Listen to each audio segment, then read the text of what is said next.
Welcome back, everybody, to Uncensored CMO. This week, I am recording this all the way from New York, and I'm at the NBCUniversal headquarters, speaking to none other than Yusuf Chuku, who is the Executive Vice President for Strategic Planning and Commercial Impact. I got that in one go. So not only do I want to find out what it is and what it does, but I want to find out all about strategy, how he got into strategy, how he ended up in New York, what we can understand about audiences, and in particular, representation and why that matters, and also the importance of empathy. So without further ado, let's get into it. Here's my conversation with Yusuf. Let's start at the beginning, right? How did you get into strategy, and how did you end up where you are today? I always feel bad talking about it, not because it's a bad story, but just because I'm always conscious that it's so much harder to find work for young people today. I'm sounding like my granddad. But I grew up at a time when you could kind of fall into advertising. I was raised the son of Nigerian immigrants in the UK. For Nigerian kids in London, there were only about 4 occupations: doctor, engineer, I think accountant, or you could stay in academia and just collect master's degrees. So I decided that finance, which was close to accountancy, might be a legitimate career for a young Nigerian boy growing up in London. So, and my parents thoroughly approved, and it helped that I subsequently married a doctor, so I'd managed to tick that bit off as well. And so, I went off to university, studied economics, and was headed to the world. That's amazing, because I think we did the same. I did economics with finance and did an internship at an investment bank. And I think you did as well, didn't you? Yeah. So we both found ourselves in the kind of creative industry somehow. Yes. Yeah. Because and no disrespect. And some of my best friends are bankers. And I mean, I like the caveat. Yeah, exactly. But it was not. I was not built for that world. I often tell stories. I was in an interview, and they literally were asking me what motivated me, and I gave a really, really long answer about learning new things and all this sort of stuff. And I remember they're all sat in front of me and they're looking at me like I'm crazy.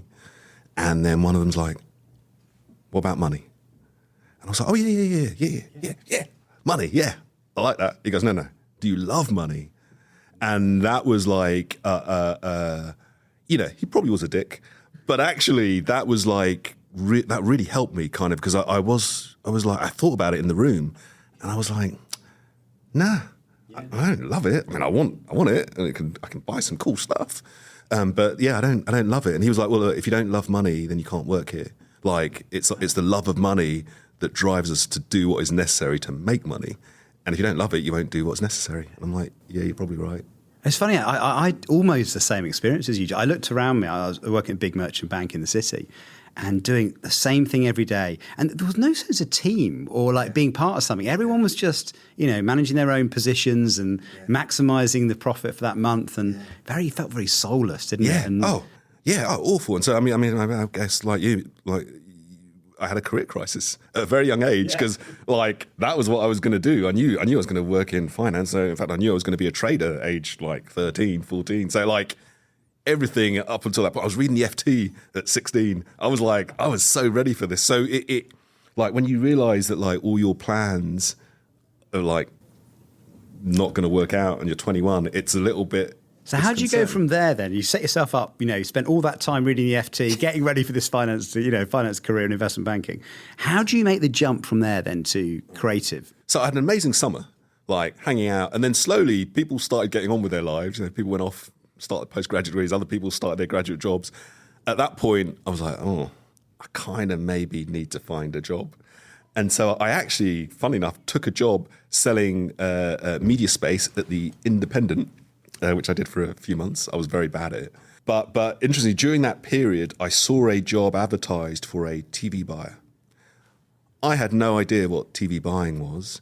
I had a friend who was a fashion buyer, and he was traveling the world buying sneakers, or trainers for the London listeners. So I was like, yeah, I watched a lot of TV. And so I thought it was to go buy TV shows for networks and stuff. So I was like, I'll do that. How hard can it be? So I turn up at this interview at Zenith. Obviously, it became very apparent I had no idea what I was talking about, because I'm talking about buying shows. And they were like, "Ooh, you probably won't be very good at this, but have you thought about planning?" And I was like, "Town planning?" No, planning, strategy. I'd never heard of it. I looked into it. It felt like I was right-sized for it. There was an element of it that required like sort of quant skills, which like I had through my degree in economics. I was like, okay, that bit I could do. But it meant working with creative people, and those were my best friends in like outside. Like, my friends were photographers, designers, and so I'm like, oh, I could do that. And to top it all off, I got to wear trainers, sneakers to work. I'm like, what's not to love? And so literally, I just went, I think I'll work in advertising, and that was that. So talk me through your first few years, and what kind of campaigns did you work on? What did you get to do as a strategist? So it's funny because I ended up joining BNP DDB. I really wanted to be both a creative planner and a media planner, and that was not allowed at the time. Like, you had to pick a lane. And so I picked media because it felt like it was an interesting space. It was like early days of the internet. I remember showing a TV buyer the internet. This is, when was it? 95, maybe late 95. So he's at my desk, and we're typing in HTTP and // And then the dial-up kicks in. So then we're waiting, and I'm like, oh, America's come online, so it's going to take a bit of time. And so we're sat there. Remember that? Yeah, exactly. We're sat there, and nothing happened. Yeah. He was like, yeah, it will never work. And then he walked away, dismissed the internet just like that. But like, it felt like an exciting place to be. And it kind of was. I was working on like Budweiser campaign at the time. I did some stuff on HMV, worked a lot on like PlayStation and Nintendo. So just like working on really cool brands, launching stuff.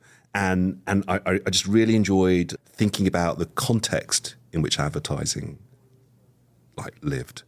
And so like media planning itself was all about like choosing kind of what kind of media channels to use and sort of some of the implementational planning that went alongside that. But like the bit that fascinated me was this idea that advertising didn't live in a vacuum. And I remember my sort of creative planning partners, like in their world, there was like the brand, and then there was a consumer, and the messaging traveled through this void into a consumer's head. And I was always like, but like, no, they're like, there's other stuff in the world. Like, there's all this noise, and they care about other stuff. And so for our advertising to land, we can't just pretend that stuff, that noise or culture, as we call it now, doesn't exist. We kind of have to like harness it and understand it and like chart a course through it. And how do you kind of use it to amplify what you're trying to do? And so I just became obsessed about kind of understanding culture and brands' place in culture. And it's quite unusual to do a strategy role in media and in creative as well, isn't it? Yeah. They do feel like two tribes that they don't always talk were. to each other. They always were. And it wasn't, to be honest, it wasn't until I got to Naked that like we had permission to just like do both. Yeah. And so for me, it was just like finally had found a place where I could talk to both things. Because in my day, I do so many, I have so many relationships with media companies, and they don't talk about the role of the creative. Yeah. And it astonishes me. And I'm like going, hello, everybody. What you wear is as important as how much you wear it, right? Yeah. It's almost, really? Yeah. It amazes me. But like, you're absolutely right. In economics, like there's a principle of like ceteris paribus, everything remains equal. And it's weird. Well done, by the way. Congratulations. Thank you for remembering that. The only thing, 3 years at Manchester, the only thing I remember. The only thing I remember was the capital asset pricing model. What uses that? Anyway. But like, it's funny because in advertising, I was thinking about, we have that same sort of thing where depending on the discipline that people occupy, they just assume that everything else remains equal. And so we kind of go, it doesn't, messaging, whatever. Like, this is like how we need to think about like impressions and how many times we need to hit. I'm like, but what you're saying, really important. But at the same time, there'll be people who just only care about the messaging and the creative. And I'm like, no, context fucking matters. It does, doesn't it? And the thing I never understood is, because my career is all client side, so I've never worked in a media agency or a creative agency. But when you do your media buying, it's like going to be 85% of the nation are going to see it 25 times. And you leave thinking, really, this is amazing, right? Everyone's going to be talking about my campaign. Like, they're going to see it 25 times. And then like no one mentions it. And you're like, what's happened? I got me. The only, the thing I used to get the most joy from was hearing people talking about things I'd worked on, because that was proof that you'd impacted culture. Right, that for me was like, The culture is so important, isn't Yeah. it? Let's come back. I want to come back to that in a minute, actually, and how you understand audiences and what brands can learn from audiences. But complete the story for me. Like two Englishmen sat here in NBC here. It was quite entertaining. But why are there so many English people in planning in the States? Yeah, it's like I didn't know it was a cliche till I arrived, and everyone went, "Oh God, another Brit planner." I was like, "Oh, it's a thing," and it's a thing for a very deliberate reason. Like, planning was invented in London at two agencies simultaneously. So a little bit of planning history. Like Stanley Pollitt at BNP DDB had come to the conclusion that he needed to create a department that sat somewhere between creative and account management, like literally was the voice of the consumer at the table. And then Stephen King over at, and not the other Stephen King, the advertising Stephen King, over at JWT, pretty much had the exact same thought. His vision of it like leaned a little bit more research, but like same principle. So both agencies created these planning departments, and that was kind of account planning, which is a hybrid between account management and media planning and all that sort of stuff. And so they created this role. It had a massive impact on the quality of British advertising. And then as the story goes, Jay Chiat saw this, Jay Chiat of Chiat Day, and was like, I think we need a bit of that. And so hired a British planner for Chiat Day. Chiat Day went on to create Got Milk and all these other famous campaigns. And he put it down to strategy being the thing that made the difference. And so a whole load of agencies in the US went, we need one of those. And so they flew to London and they picked themselves up British planners.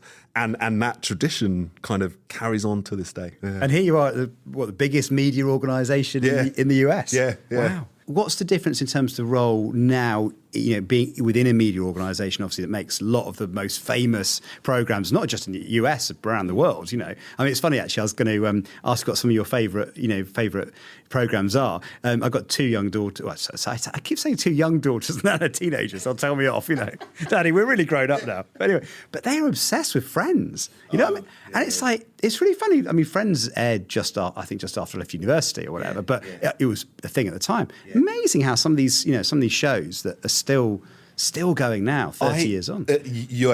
And we see it on our platform, Peacock.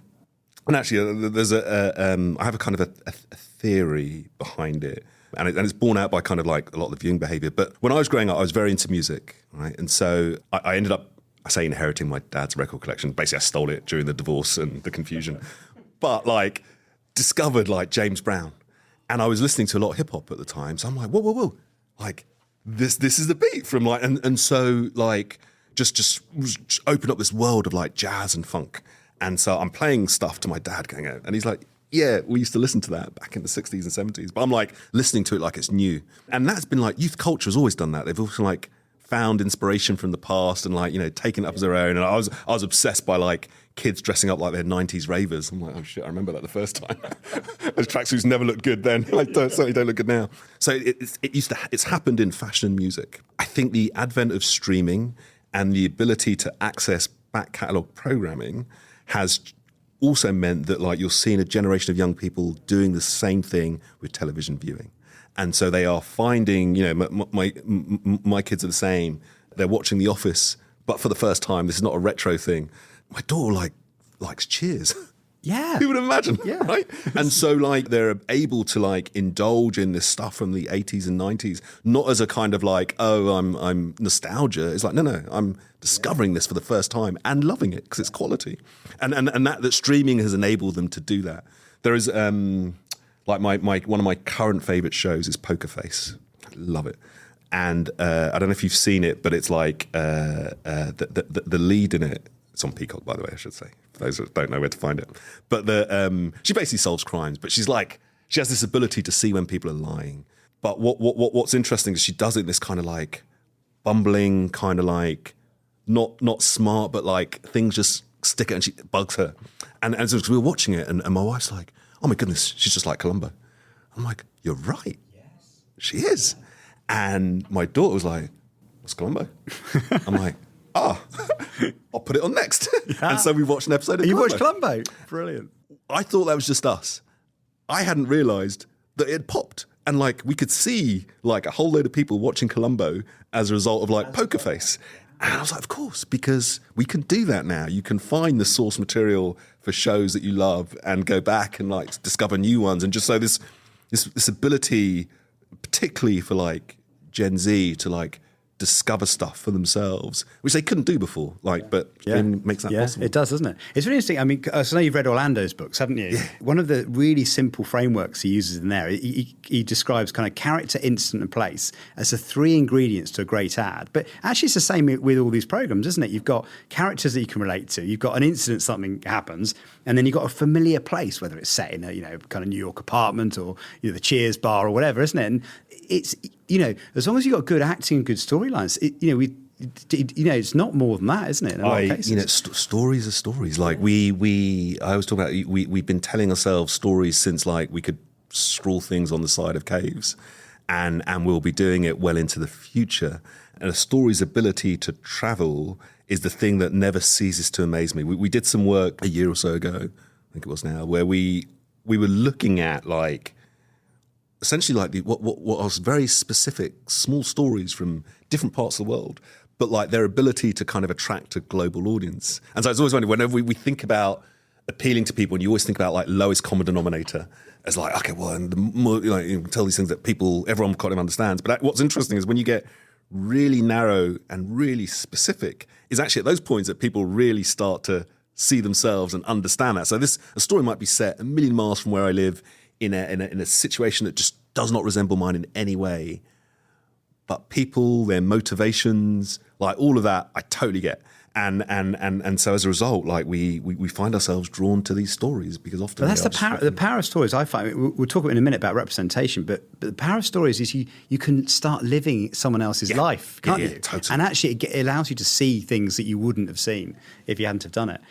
Talk to me a little bit about audiences, because I know how in your role, how do you understand your audiences? And you talked about fandom as well, didn't you? Oh yeah.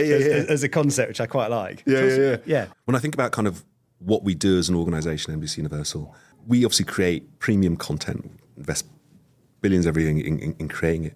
But there is this special relationship that exists between the content and audiences. And I have to confess that we probably, as an industry, haven't invested enough time and effort in understanding that. We just kind of all accept it as truth because it's true. But we haven't spent enough time really dissecting it and understanding it. We, as NBCU, have done that. Like we've invested the time and effort and money to understand the relationship between our content and audiences. So, for example, we worked with a company called Coherency, and they have a thing called Love Quotient. It's based off a lot of the principles in relationship science, and so you then apply those to people's relationship with brands. And what we found with our content is this really passionate, strong relationship. The shorthand for it has really been fandom, of which there are kind of like 3 broad elements of fandom. Part of it is about self-care. Like when I watch stuff, I just feel better. It's cathartic. I can lose myself in it and all that sort of stuff. But there's also a piece of it that's around like identity. Like I understand more about myself through it. It becomes a representation of me. And then the third element is really about how it enables me to connect with other people. Like there's this human connection, like we are fans of the same thing, so therefore we are, skateboarding being a great example. Yes, indeed, yeah. And so like those 3 elements kind of go to creating this really special relationship. We then have worked with another company called Mindprober, who has spent a lot of time bringing kind of a psychophysiological kind of element to kind of research. So essentially a fancy name for putting sensors on people's hands, like measuring a galvanic skin response when they're watching advertising, but at the same time asking them sort of very rational questions too. So you're capturing kind of both this emotional and rational piece. And so what we were trying to understand is like the level of emotional engagement in the programming and how that carries over across into the content. And what we found, one of the most surprising statistics is that 98% of kind of that commercial airtime is as engaging as the content itself. Is it really? Exactly. And Wow, who would have thought, like, our assumption is always that, that's like, a headline. it's the ads and people suddenly instantly, like... I'll go and make the coffee, right, when the ads are playing. Yeah, really? Is, yeah. obviously, System 1 know very well, we can't turn off our emotions. No, true. Yeah. Like, they're just there. And so when people are emotionally engaged in the programming... Yeah. When the commercial break hits, it doesn't suddenly disappear. Yeah. And so they are leaned in, they are engaged, and so that carries across into the advertising, which therefore makes the advertising even more effective. And whatever score you look at, like it's heightened by this increased emotional engagement, and that's driven by surfacing off the back of kind of like this emotional engagement in the programming. Could you price media based on the emotion of the programming around it? Yes. And we really should. And I think there have been shortcuts that we have probably used, like sort of media heuristics around like position in break and all this sort of stuff that like we've kind of made assumptions, but they've not necessarily been born of like genuine sort of research and insight. On top of that, there has been this, what I describe as just an awful move towards, and funny, ceteris paribus again, but also this move towards assuming that every impact is the same. And they're just not. Like the context in which you see it really does matter. And so we have been doing a lot more work to really understand the importance of that context, and then how brands can really take advantage of it. And so you see, like we saw on standard ads, we saw like a 16% lift in emotional engagement. When you start to do advertising that like uses some more elements that we kind of, a little bit more custom, you actually start to see that increase by to 26%. So it's just you can't, there are things that you can deliberately do as an advertiser to kind of capitalize on that emotional engagement that's set up in certain environments. And is that based on the context of the programming around and the kind of emotion that's being created? Totally. Would it vary on which emotion? So if you've got a crime drama and it ends with a gruesome death, would it be different to sort of a romantic comedy when they get married at the end? Yeah, it's interesting, and it's one of the areas that we're looking to kind of learn a little bit more around. It sometimes, other than very crude categorizations, it's actually often hard to categorize an emotion. People can tell you they are feeling something. They just can't really articulate what they're feeling. It's there. And so I think if anything, what we've started to understand is just like, it sort of doesn't really matter as much like the type of emotion. It's the fact that I'm feeling it. And so when I'm emotionally primed, I receive stuff differently. My senses have changed. I mean, what we also know from some of the work we've done at System 1 as well is that you pay more attention as well, and you remember. Exactly. So it has this, we've done this study to see, followed up with people afterwards, and the stronger the emotion, the greater the attention, and the memory recall is way higher, which again, it's funny, isn't it? It's one of those things that when you think it through, it completely makes sense, right? But it would influence, where you buy your media and what kind of, what kind of message you put out in your advertising. Yes. It has a massive difference. That's totally it. Yeah. We sort of intuitively, we've sort of known it. We've just never really been able to kind of like give it understand its full effect, like actually kind of start to understand its scale. It's funny actually, because having been kind of client side 25 years in my career and then ended up working in a research agency, which is quite different, for me, but I've spent the last 4 years discovering the scientific evidence for what I knew before. That's exactly. Oh yeah, so what I always knew was quite right, but now I've got this book. I've got this data point. But anyway, it's quite funny. That's funny. And it's true. I mean, I sit on top of an insights and research group, and a lot of what I'm trying to have them do is like understand that like there are things that we sort of intuitively know. But actually, the real insight comes from like really understanding it and categorizing it and quantifying it and all that sort of stuff. Now, let's talk about who's on screen as well, because who's on screen also makes a difference, doesn't it, to the emotional engagement? And I know you've done some work on audience representation as well. So talk to me about what understanding you have of representation in advertising. Yeah. So there's some two bits of work that we have done, or amongst many, that really started to build. And one of the areas that we've been looking at is like identity. And so people's identity is it's not just, it's multifaceted. So it's not just one thing. There are various elements of that come together to make up their identity. We've also realized that actually it's fluid and context specific. So depending on where you are, for example, I was never British until I found myself in New York, then suddenly it became part of my identity. And so there's a context-specific nature to it. But also, probably one of the most important things is that we are actually curious culturally. I think we found that something about 93% of people are interested in learning about cultures other than their own, and which is new. So when I was growing up, my mum used to pack lunch for me. I'd open it up in school, and everyone would be like, "Ugh, it stinks. What is that? That's horrible." And all I wanted was to have some jam sandwiches like everyone else. Fast forward, my kid takes interesting ethnic food for school lunch. Everyone's like, "Oh, can I try it? Can I try it?" And that's just cultural curiosity in action. And so we have this desire to learn about cultures that aren't our own, which means that we as a media owner have a big part to play in satisfying that curiosity. But also brands. I think 67% of consumers kind of go, "I expect brands to help me satisfy that curiosity." And so then you kind of go, okay, so then what does that mean for the advertising? And this is where kind of representation becomes really important. Like people go, I want to see myself, my community, people like me kind of on screen. We have spent a lot of time understanding what that means for advertising, but as well as programming. We came up with a thing called what we've called the representation hierarchy. So it starts to look at representation, but at different levels and what that means. So it starts at the bottom. It's about presence and about seeing people like me.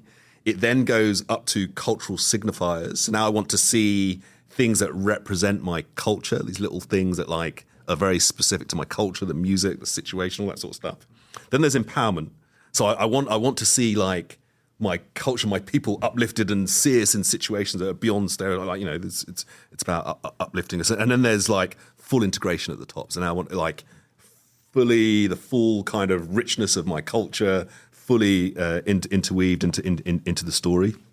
And so as you go up the hierarchy, the impact kind of increases. And so there's at the base level of presence, people go, I want to see myself. For certain groups, that's more important. So we found that Asians, it's just because the lack of representation meant that actually I want to see more of it. Same with certain disabilities. But black consumers kind of actually expect a lot more. I was actually speaking to one of the writers for New Amsterdam, and she talked about putting a Trinidadian beer into a barbershop scene. And so what's fascinating is it's a scene set in a barbershop with these black men. So you've got presence ticked off. But the Trinidadian beer that they were drinking and referencing, you'd only know if you lived in Trinidad. It's super specific. She was I got letters from people going, "Thank you I felt seen and recognised." That's such a and I'm it didn't really matter if you got the reference or not because the scene still worked. But because she'd kind of gone beyond just presence to sort of some of these cultural signifiers, it had a greater impact.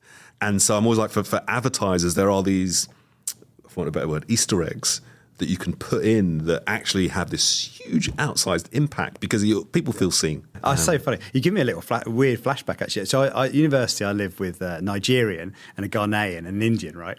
And we actually lived over a barbershop, a British barbershop, yeah. Not an Afro-Caribbean one, which is quite important.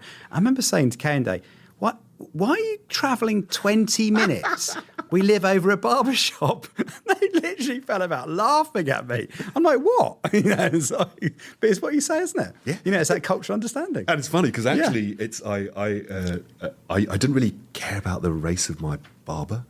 But I needed to see, those pictures they used to have in the barbershop. Yes. I'm I want to see my haircut. Yeah. If you show me pictures of black models, I'm okay, you get it. You get it, exactly. So, that's brilliant. No. I mean, there's some lovely echoes with the System 1 data, actually, which is brilliant. So, in fact, you used the word feeling seen, which was amazing.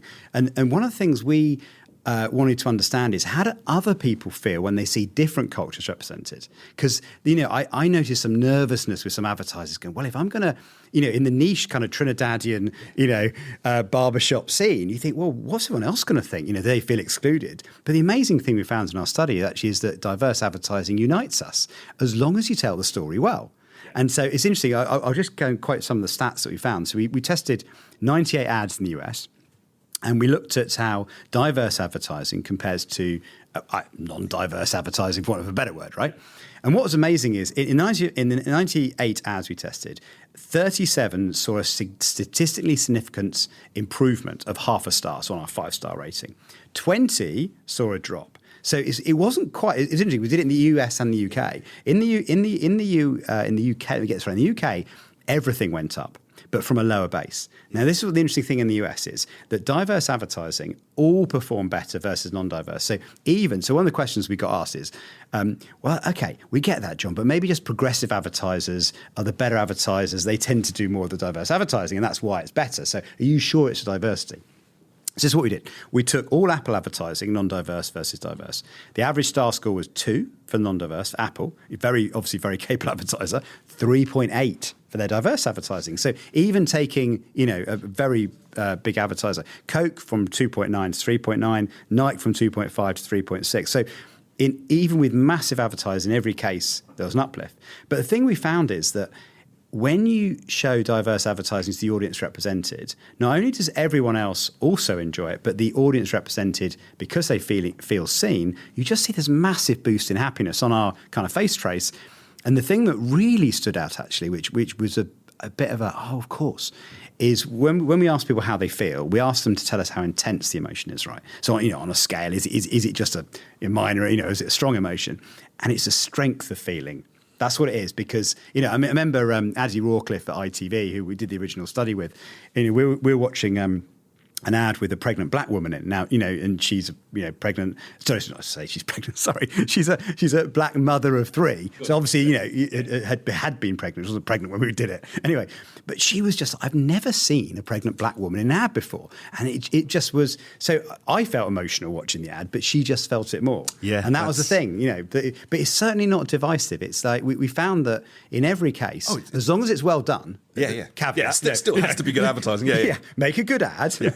And then, you see this we call it diversity dividends, but this sort of payoff that happens. So the exact same thing we see in that hierarchy, it is as you go from just seeing people to actually now we're going to break some of the stereotypes, now we're going to new situations, we start to show the full breadth of the experience. The rewards just increase. Yeah. Which advertisers do you think, or are there any campaigns that come to mind that you think, actually, they're really getting this stuff right? On the whole, I've actually been enthused by I see a lot more that I think is getting it right. There's obviously a few standouts. I love all the work, just as a consistency around sort of some of the Fenty work, Fenty Beauty, Fenty Savage, and we saw it in a lot of the research that we did. People kind of spontaneously talk about the diversity of the models.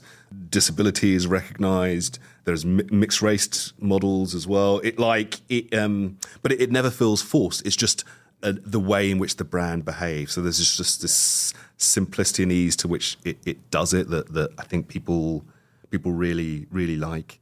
I remember there was some work around from Adobe, I think it was. Oh, is that When I See Black? Yes, that one. Yes, When I See Black. Yes. In fact, actually, interesting statistic on that.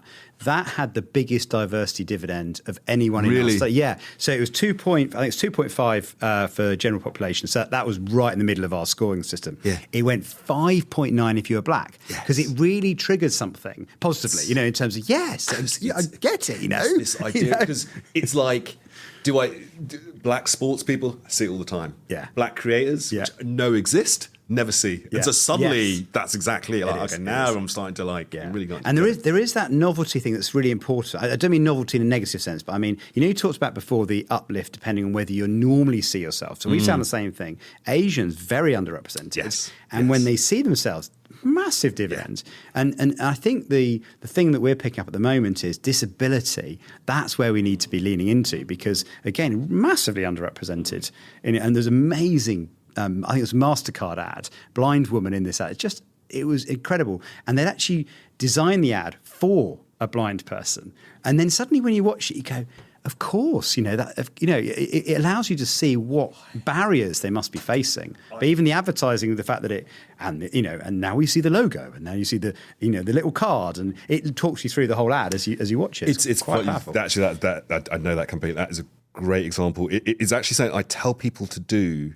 So I'm part of what being able to do that sort of good work, you just need to be empathetic. And so what's interesting is if you spend any time watching a movie but with the audio descriptions on, you suddenly realise, all the stuff that I just take in visually, has to be explained and walked through. So straight away you're like, okay, now I'm getting like a sense of not just navigating, but simply just how to navigate a movie and the differences that are required. And just that alone just ups the empathy just a little bit. Well, I think empathy is probably one of the most important skills, isn't it? Or not skill, but important thing to have. It's funny you should say it's a skill, because I've been talking about it as a muscle. Like, yes. So we all have it. We choose to bring it to bear or not, depending on the situation. What I'm always encouraging people to do is, like, you have to be very deliberate about it. And so, we will train soldiers to park their empathy. Otherwise, you can't literally go into the battlefield and do what is necessary. But for others, it's really important that you lean into it and open it up. And I think for marketeers, it's a muscle that, like, whether you're an advertiser, a client, like agency, a client, you have to develop that muscle. And I think it's something that I know, having worked in this thing, seen work, it's really struck me. I mean, I think I was telling you before, we did a disability version of this, and it was probably the most humbled I think I've ever been, and aware of the advantages I have, sort of thing. And it's quite striking. Obviously, it's quite visible, but when you start to hear just the everyday things that you and I would take for granted and how difficult they are for other people, I think that empathy is just... Although I always have to remind people that it's different to sympathy, because actually what I hear is people kind of confuse it. Yeah. And I'm like, well, if you see a starving child on TV, you might want to contribute to that charity because you feel sorry for them, but you don't suddenly feel hungry. If you feel hungry, that would be empathy. What you're actually feeling is sympathy. Yeah. And so the empathy bit is when you literally feel the pain. Yeah. And sometimes we do it naturally. If I see someone stub their toe, I'm like, ooh. And that's empathy. We just need to learn how to totally. You need to feel it, don't you? Feel it, rather than observe it. Yeah, emotions again. Indeed. Well, back to emotions. Yeah. Well, that's probably a perfect place actually to round off. And thank you, Yusuf. Thank you so much for coming on the show. You're welcome. Thank you. Thank you, ladies and gentlemen, for listening to this episode of Uncensored CMO. If you'd like to find out more, then please do subscribe. Wherever you get your podcasts, hit the subscribe button. You can also do that over on YouTube. If you'd like to follow me, do that at John Evans over on LinkedIn or Uncensored CMO.